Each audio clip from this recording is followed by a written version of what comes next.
in person. Nimemuita kwa simu ndugu Mohamed Mustafa Yusufali in person. Na amekuwa akiniambia yuko South Africa kwa ajili ya matibabu. Nimemuita zaidi ya mara 10 kwa message na kwa simu. Ilipofika wiki fulani mbili, nilimueleza kwamba ninampatia only 5 days.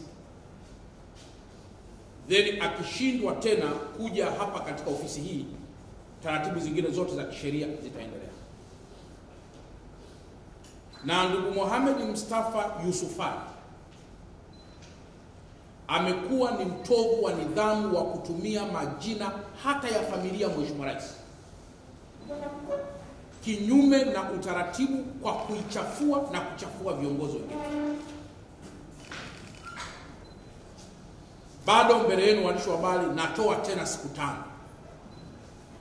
kwa Mohamed Yusufali aje mwenyewe kama alivyoitwa kwa mkuu wa mkoa na kwa jeshi la polisi. Atakapofeli, tutatumia kila njia iliyo ya kihalali na ya kisheria kumleta hapa nchini kama yuko nje ya nchi. Tunafanya hivi ndugu zangu ili tusiwe viongozi wa kurupukaji tunapofanya maamuzi.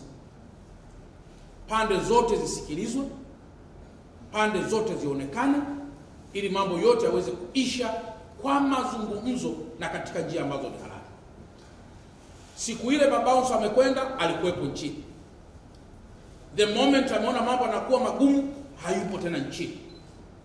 Kwa nitoe onyo kwa wale wote ambao wanahusika na masuala ya kujichukulia sheria mkononi, na hata hawa ambao walihusika.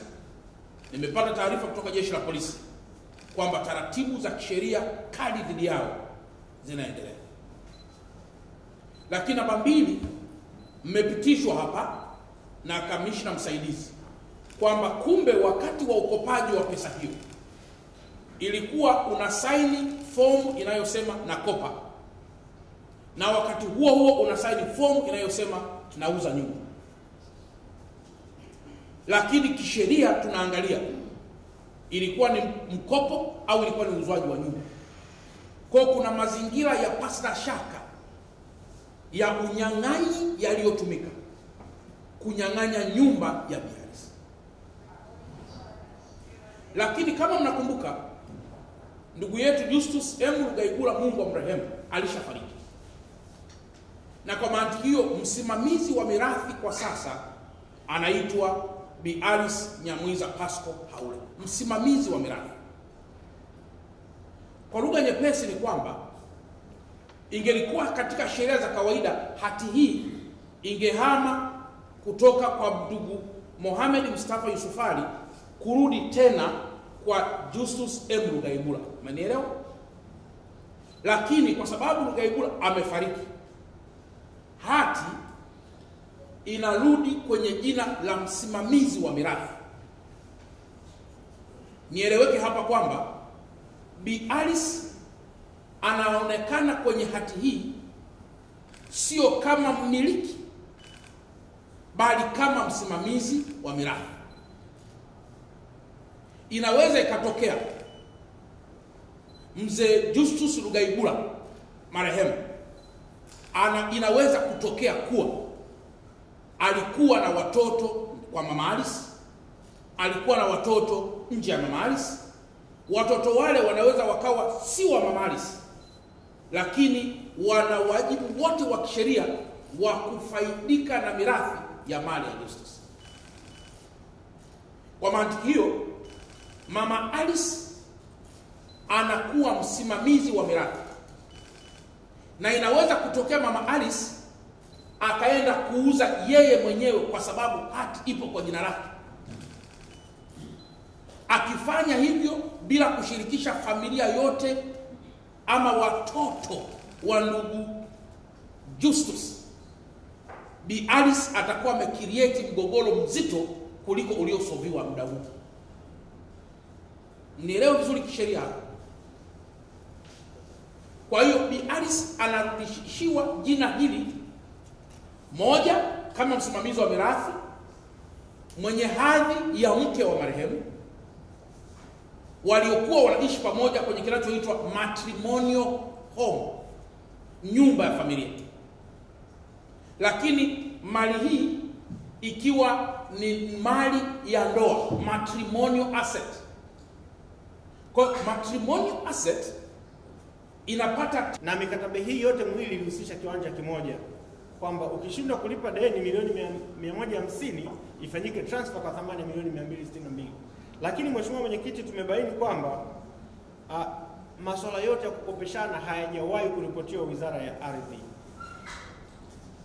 Mheshimiwa Mwenyekiti, yaliyobainika, kamati imethibitisha kuwa nyumba iliyopo kwenye kiwanja namba 819 Msasani Beach imekuwa ikimilikiwa kihalali na Justice M. Lugaibula na kuwa nyumba hiyo ni mali ya ndoa, matrimonial property.